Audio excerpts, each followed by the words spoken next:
Hey everyone, it's Tom Kratzer with another Rockstar Minute, and today we're answering a question that came in from Oscar, and Oscar's question is what he should do about his negative cash flow property. And this is a really important question, especially during times like this. And Oscar, we believe, and this answer we think applies to everybody, is that you should do anything in your power to change your property from a negative cash flow property to a positive cash flow property. So whether that means renegotiate the financing, or it means maybe changing the setup of the property so you're changing it from 1 unit to 2 units to get more rent, or it's raising the rent on the existing tenants, you need to get it to a positive cash flow property. And the reason for that is although times have been really good, especially in the Golden Horseshoe and Toronto area, we've been on this long run of, we have jobs in the area, immigrants keep coming into the area, it's created massive demand for rental properties.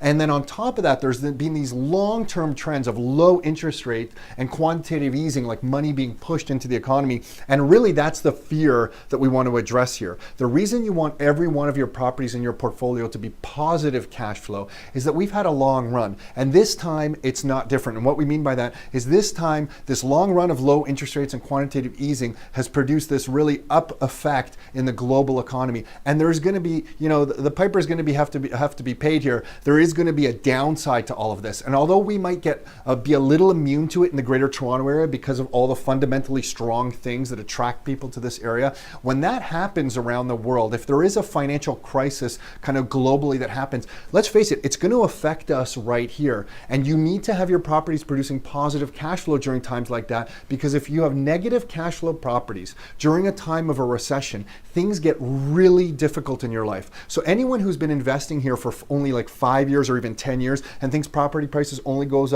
up like this, or they're buying for appreciation and equity. So we know a lot of people buying in the Toronto area and are holding negative cash flow properties because they're just banking on the appreciation to carry them through. Let me tell you, when a good economy changes into a bad economy, those things become a disaster to hold on to. So during good times like this, do everything in your power to change any of your properties from a negative cash flow property to a positive cash flow property. Even if your whole portfolio, even if you're holding 5 or 10 properties and it's positive cash flow on a whole, we would narrow it down to each individual property should be producing positive cash flow in and of itself.